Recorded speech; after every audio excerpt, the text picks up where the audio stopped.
Welcome back to Right Here in Mass. Today's guest is Rick Sullivan, the president and CEO of the Western Mass Economic Development Council. Prior to heading the EDC, Rick has built a successful career being Governor Deval Patrick's top advisor and serving as secretary of the Executive Office of Energy and Environmental Affairs. Additionally, he has served as chairman of the Massachusetts Water Resources Authority, the Energy Facilities Siting Board, in the Massachusetts Clean Energy Center, and as commissioner of the Department of Conservation and Recreation. That is a long title that you have and very impressive, Rick. Well, thanks for letting everybody know I can't keep a job. So All very exciting stuff. And I'm really looking forward to having you on the show. And I know our listeners will enjoy it too. And so I'd love if you could share more about you and what you currently do. sure. Currently, I am president and CEO of the Western Mass Economic Development Council, which is a membership-based organization that is committed to helping grow the economy for everyone in Western Massachusetts. And there has been a real focus on everyone. This is not just efforts that we take for the benefit of our members, although we certainly hope they benefit our members, but we really are looking to create an economy that everybody can participate in, creating jobs that pay living wages, and just provide economic opportunities and better the quality of life for everybody in Western Massachusetts. So I kind of come to this work. You kind of went through my career with the state, specifically in the Patrick administration. And prior to that, I was mayor of city of Westfield for 7 terms, almost 7 terms. So it was a bit of a run there, 13 and a half years as the mayor. And, prior to that, I am a lawyer by training and background, although I have not actively practiced in some time now, but married to my wife, Lisa, who's a realtor in Western Massachusetts, very successful. And we have 3 kids, all married, and 6 grandkids. So, Oh my goodness. there's a lot going on. Yeah, they're all under 4 and under. So it's a active time in the Sullivan household. I love that. And what inspired you or encouraged you to join the EDC? So I do think it was really a commitment, trying to, grow our economy, better the, really the quality of life in Western Massachusetts. It is something that, I do hold near and dear. It's probably one of the reasons why I was mayor, fortunate enough to be mayor for as long as I was, a real commitment to the community, and into the region. And, some of it was also just lucky in terms of timing that, there had only ever been one previous CEO at the Western Mass Development Council, and Alan Blair, and he was retiring. So it was just kind of timing wise, it worked really well. So in some ways, even though I never left and commuted to Boston every day for 7.5 years, in some ways it was kind of a coming home. So it was just a really good fit. Sounds like it for sure. And for those who aren't from the western part of the state, could you give like a brief overview of the history of the EDC and what prompted the focus to improve the economic aspects of that area? Sure. So, the council itself really came out of activities that were undertaken and policies that were created by then Governor Weld, who really recognized that, the different regions or the different parts of Massachusetts had very different economies. So the economy in Western Mass is not the same as in Boston, is not the same as Cape Cod. So, he challenged each of the regions in the state to create a plan for progress, if you will, which was really spearheaded by the Pioneer Valley Planning Commission. And as part of that, there was a focus on economic development, specifically job growth, specifically, really looking to create better jobs and improve the economy. And the business leaders at the time, so you're talking 30 years ago, got together and said, well, if that is really going to be part of the plan of the region, then we as the business leaders really should be spearheading that growth and those policies, and come together and really plot the course, if you will. So fortunate that the business leaders that were then present got around the table and did exactly that. And in the early days of the EDC, it was a lot of really focused on kind of what I'll call traditional kind of job creation. So it was you know, industrial parks, and we have two affiliates, Westover Metropolitan Development Corp. And West Mass Development Corp., both of which predated the EDC, and focused on just that. So they built almost all of the industrial parks in our region, at least over the last 30 years or so. Wow.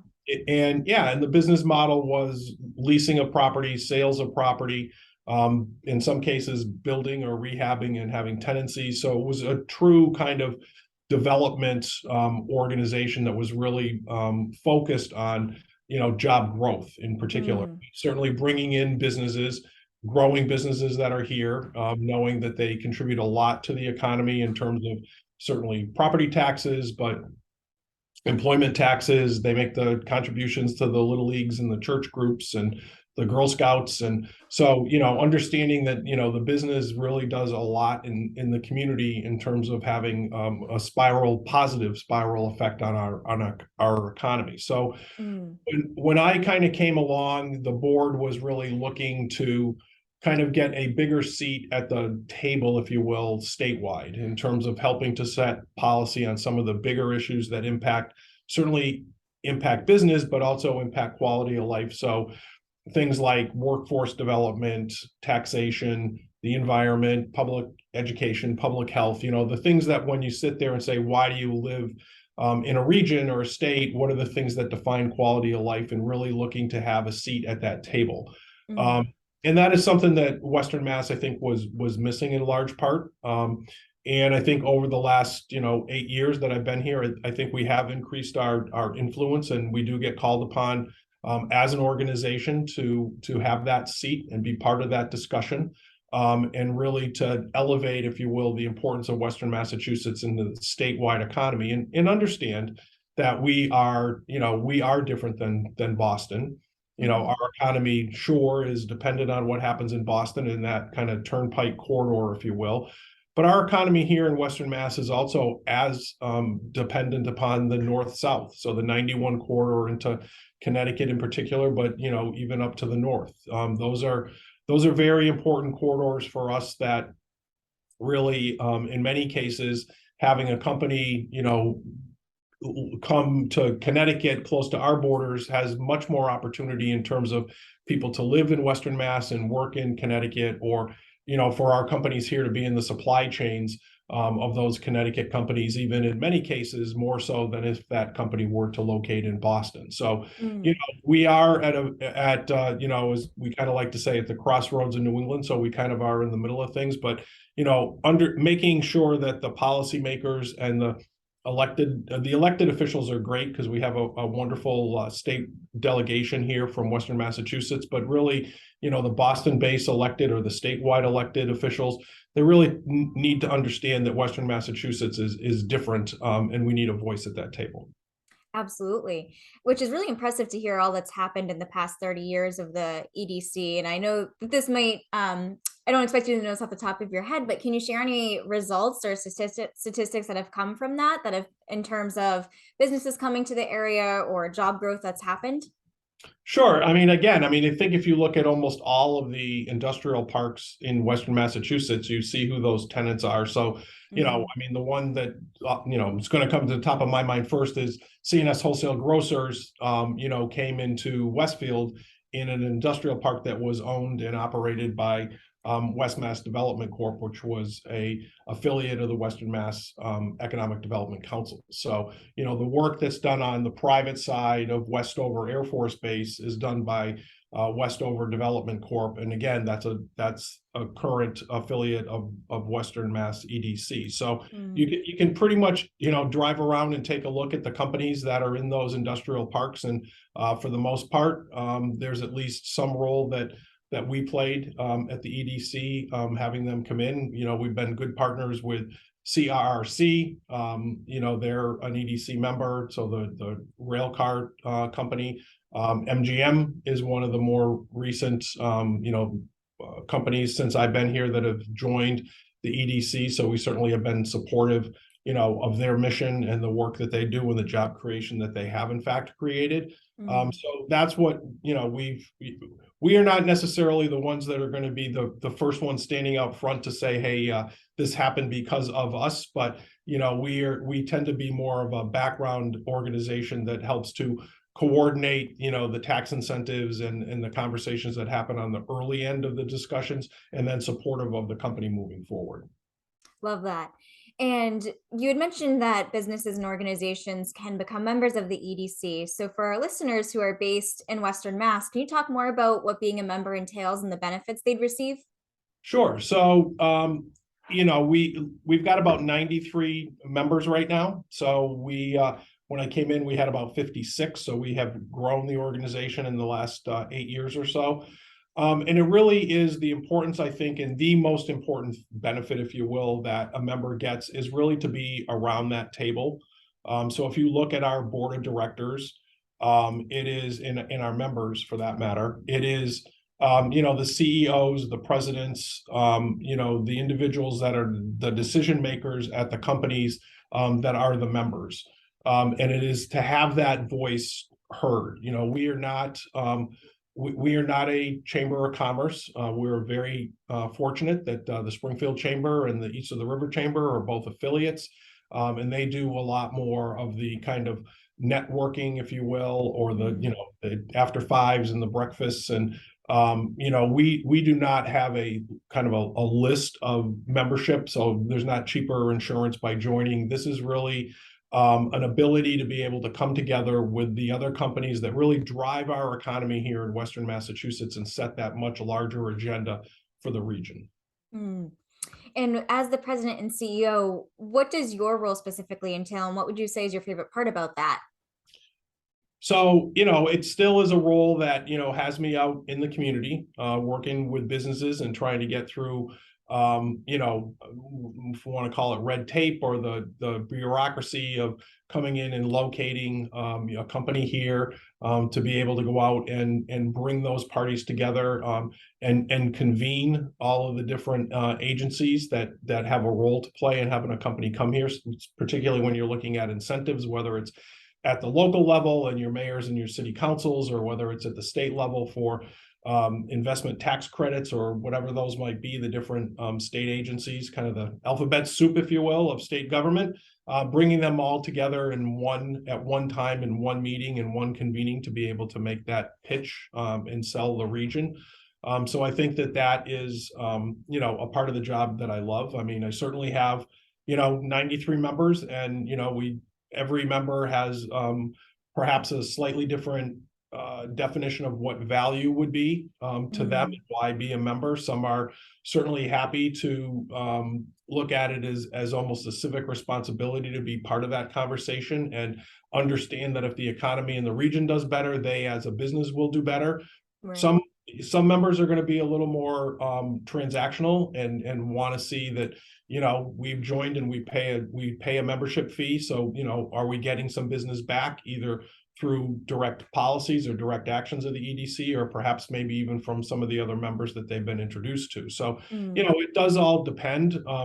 Right now, the biggest issue clearly facing all of our members here, and this is not an uncommon problem across the state or across the country, is workforce. It's finding people to take the jobs, finding people that will take promotions, to find the people to be able to retain them as they grow in their capacity and into their career pathway. So Right. that is clearly the biggest issue. So there are definitely members that some of the initiatives that we've undertaken see some real value and have seen some really good results in some of the workforce development projects and initiatives that we've undertaken. Yeah, and I'd love if you could expand more on those workforce development issues that you've been focusing on, because like you mentioned, it is a really timely thing that's happening everywhere. So I'd love to hear what the EDC has been doing. So, I mean, aside from the work that we do in terms of, working on statewide policies and statewide programs, we have begun a couple of programs here, which is, again, a bit of a departure from certainly how the EDC started. But we're working with Ann Candilis has program that is Springfield Works, which is part of a project that it's probably about 6 years old now, originally started by some grant opportunities from the Boston Federal Reserve, working with individuals and understanding barriers for them to enter the workplace. Our urban cities in particular, and again, this is not uncommon problem for urban communities.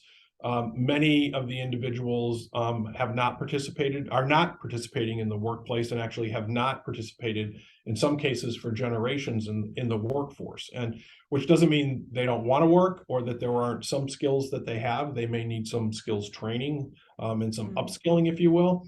But understanding the barriers for them in terms of entering the workplace. So whether it's childcare or healthcare or transportation or housing needs, a true understanding of what every individual's barriers are, and then helping them overcome those.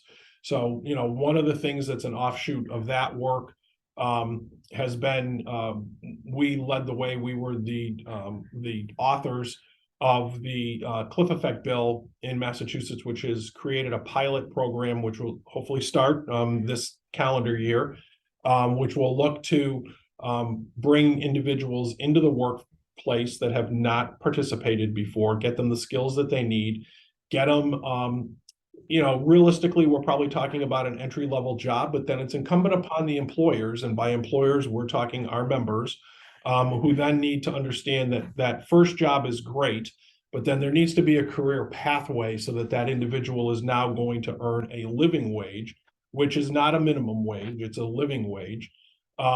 And again, appreciating the barriers that they face.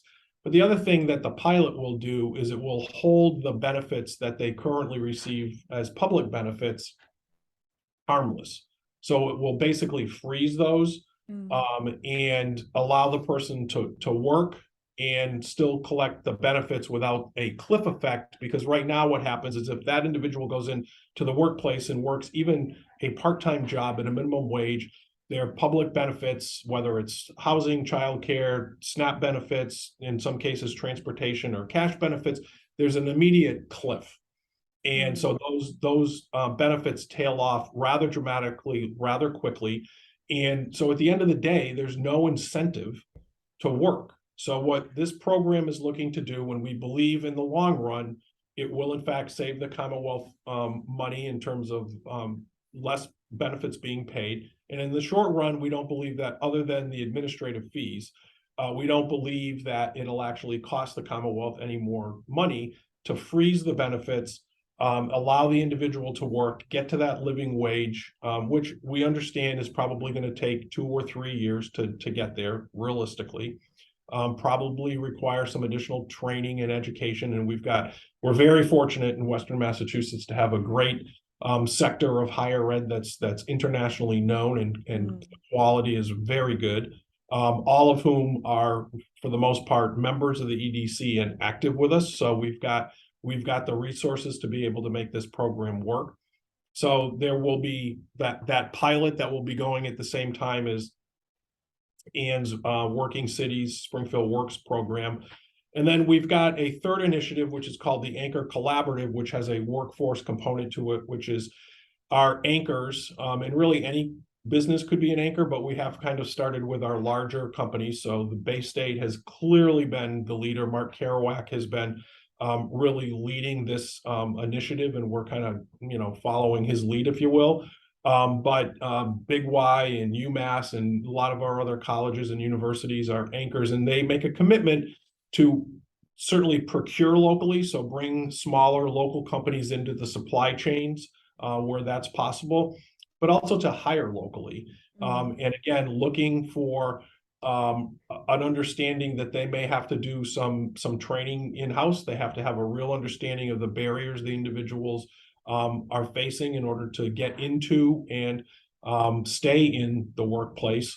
And so, that program has started, and we are expecting that it is going to move the needle in terms of labor workforce participation rates, but also, again, raising that standard of living and quality of life for, you know, a lot of individuals that people might not necessarily think that an economic development council would be focused on.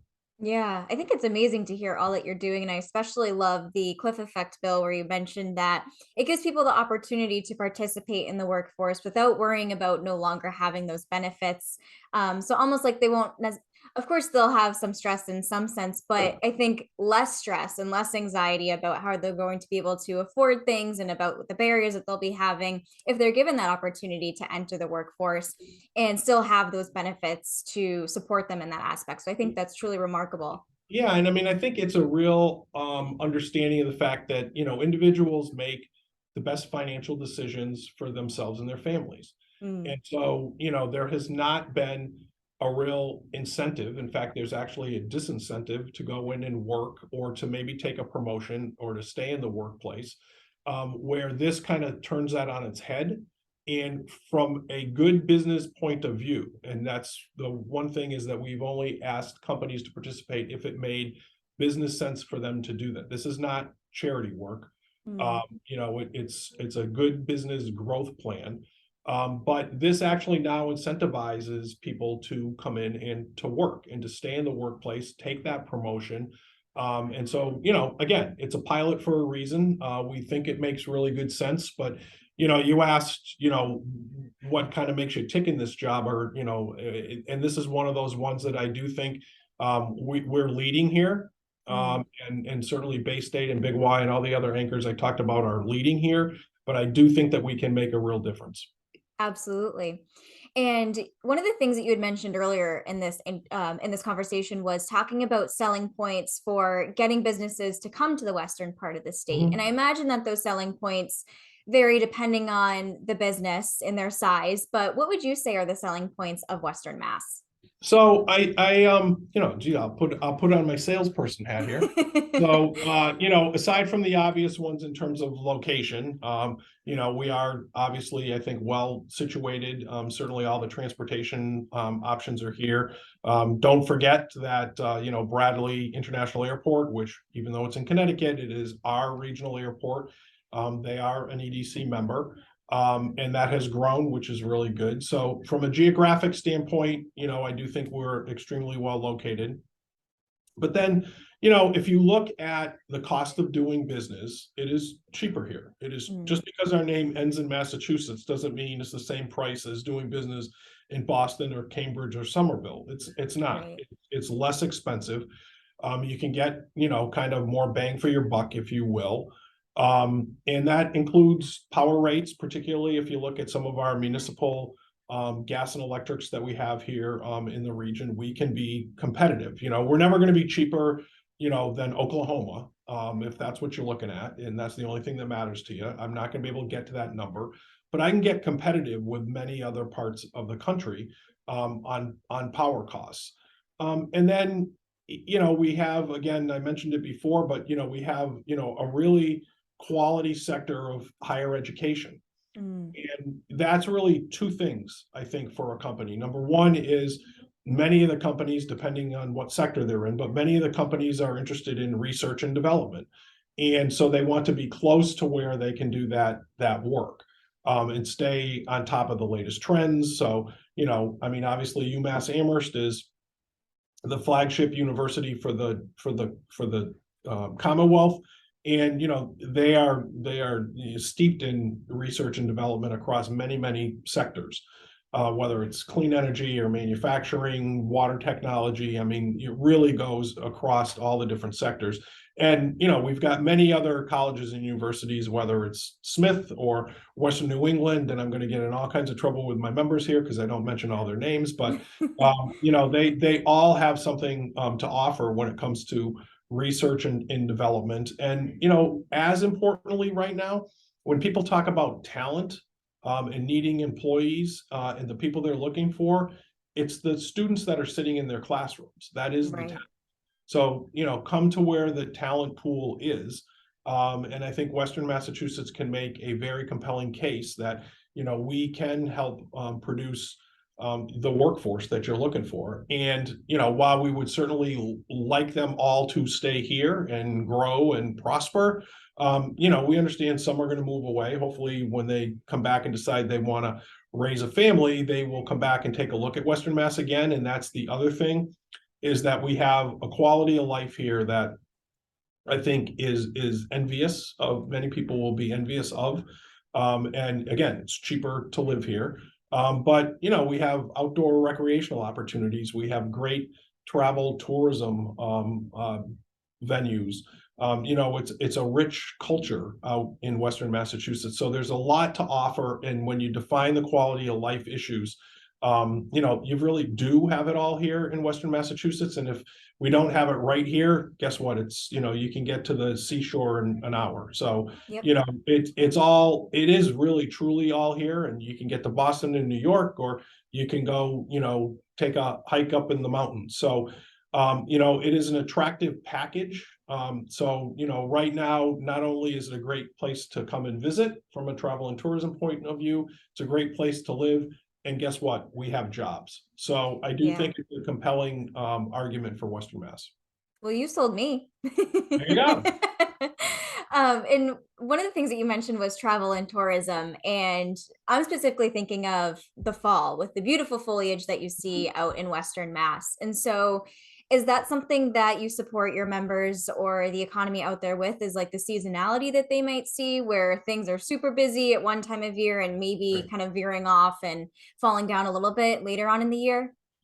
Yeah, so I mean, obviously, fall and leaf peeping, if you will, is a big part of our travel and tourism economy. And when I was with the state and in charge of the state park system, it was interesting because we actually had to put more staff on in the fall in Western Mhm. Mass just for that reason. But we have an affiliate, the Convention and Visitors Bureau, which is headed up by Mary Kay Wydra, who does a phenomenal job.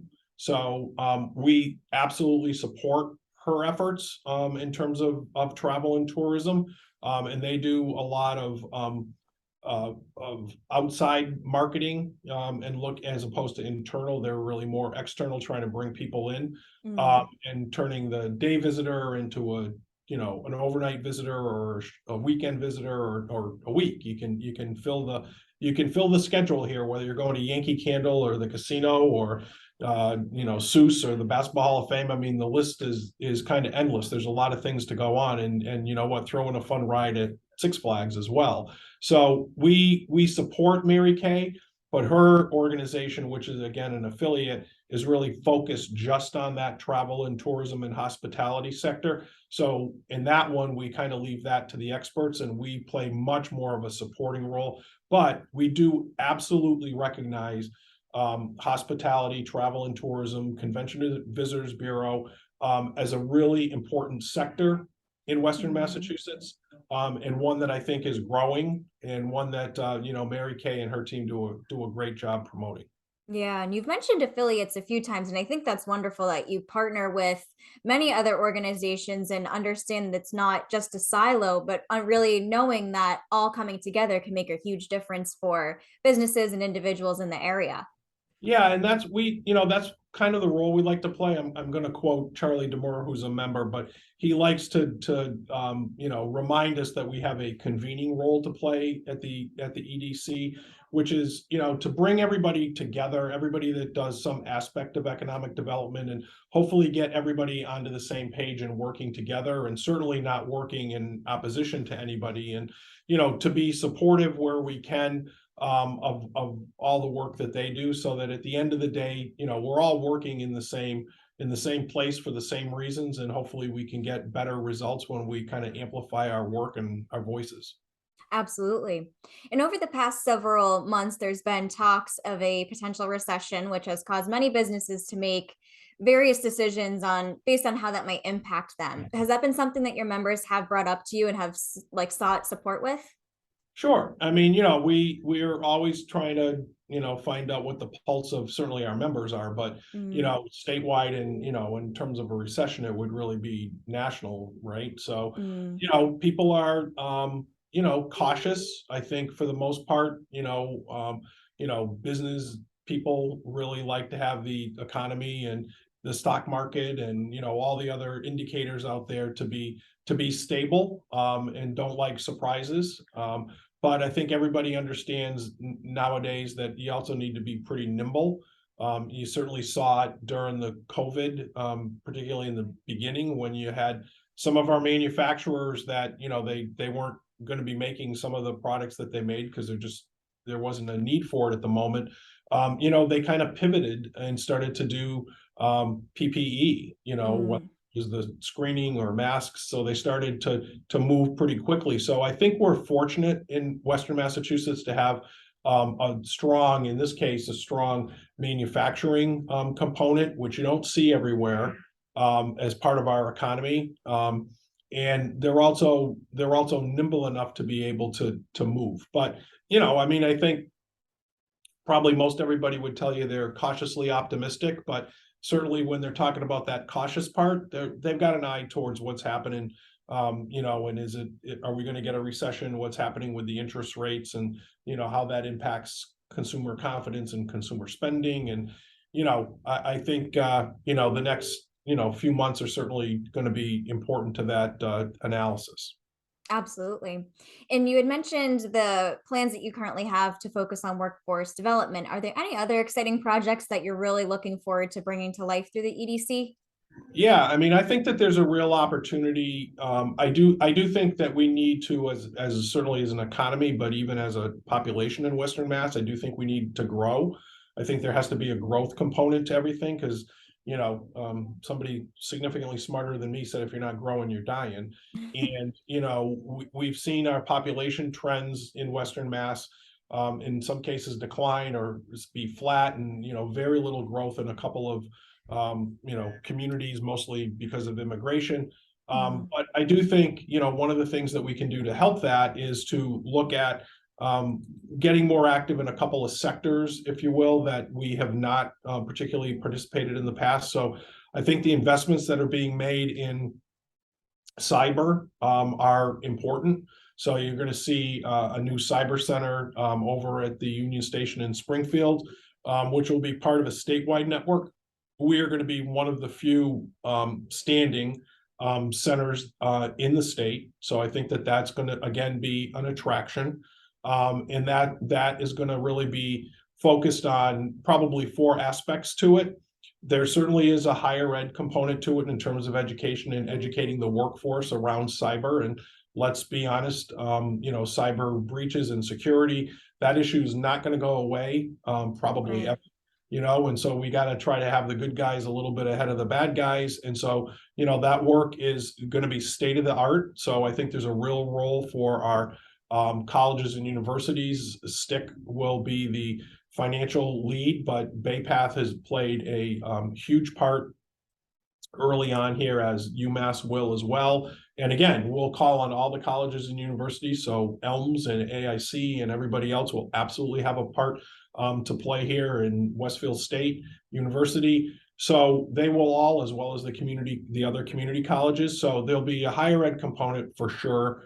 I think there will be a business to business component to it, where companies, particularly manufacturers, that are going to have to be able to be cyber certified. And in some cases, in some cases, they may not yet know what they don't know. But they're going to have skills training, and they're going to have workforce development, and they're going to have cyber, plans, and they're going to have to be updated. So I think there's an opportunity to work with our businesses, which is obviously important from an EDC perspective. There will also be a component where they will work with municipalities to upgrade and help upgrade their systems. And, as somebody who's spent a long time and really loves municipal government, I also understand that municipal government does not have the ability to make the constant and needed investments in cyber, in IT, that it probably needs to be state of the art. So I think that this cyber center will provide some relief in that respect. And then lastly, there is a military component to it, which, we may not be the most active on that statewide, but they're, again, the military and the missions that they are now performing are more high tech, or more cyber related, cyber attacks and security related. So there is an opportunity, and certainly both Barnes and Westover and the military operations there have shown interest in what may happen there. So I do think that that's a sector that is relatively nascent, but will be able to grow and expand. And certainly from a workforce perspective, I think there's real opportunities for us there. And then I do think that there's opportunities when we start talking about development of clean tech, and by that I mean renewable energies, water technologies, again, across the board, whether it's water delivery systems or wastewater systems or water protection systems. I think there, as well as building technologies, UMass is clearly a leader in all these fields. They're one of the few climate change centers in the country, and they're doing some really good work there. I think with some smart strategic investment, and by that I do mean money from the state, I think that those operations, and particularly around UMass being the flagship, I do think that there's a real opportunity to grow into that field, which again, similar to cyber, I don't think is going to go away. Right. I think when you look long-term for job creation and stability, if you will, it's a good investment for everybody. And so when people look to say, how can we help the Western Mass economy? I do think that that means strategic investments in our economy and perhaps in specific institutions, but is purposeful and intentional in order to have job growth and create business relationships which can grow. And kind of overlaying all that, and I know I've thrown a lot out there, but I No, do it's all really interesting. I do think that it would be really beneficial and a really smart investment for the state to invest even more money, and it's done a pretty good job from the Patrick administration to the Baker administration. But now it's time to really get broadband and internet access to everybody. In this day and age, I think that it's really a requirement that you have good internet access. And so that means building it out, and in some cases that means building it out when a private company might not be willing to do that because there's not the return on investment, particularly when you are looking at some of the low income families that are in certain sections of our urban areas or our thinly populated areas in the urban areas. There's just not enough people to make the payback on that investment. So I think that's where the state should come in with big numbers and build that out so that everybody has that access, because you can't ask people to live in a community if they don't have internet access. You can't ask them to work from home if they can't connect. You can't ask them to go to school remotely and take classes if they can't connect. So I just think that, if there was one single thing that you could do that would help the economy for everybody, it would be connect everybody up. And I don't mean pay for free forever, by the way, but I mean, give them the opportunity to make those connections and do it in a quality way. I love that. And now shifting gears a little bit, this might be a difficult answer or question for you to answer with how many businesses you work with, but what would you say are your favorite local businesses to support? So you were just trying to get me in all kinds of trouble. Showing favoritism. Thank you very much for that. So, I will go back and I will say the local restaurants. In Westfield, and I live in Westfield, so the Tavern and certainly Two Rivers Burritos, but we've got Circuit Coffee, which is right in downtown Westfield, and Mina's Wine and Spirits, and Chrissy G's Bakery, and the list could go on, and the more I mention, the more trouble I'm going to get into. Don't mention, but I do think it's important to support your local small businesses. Yeah. You might pay a little bit more, but if you're going and you need something for a gift or a housewarming present, you can go to Rosewoods and pick it up. And, they're the individuals that turn around and support, the Little League teams and the Girl Scouts and the church groups, and, they hire people, and, those dollars, those all stay local. They're not getting on a plane and going, to some other country or some other state. Those dollars are all staying here in the local community. So my wife and I are at the stage where we like to be able to go out, and when we do, we'd like to try to go local. Love that.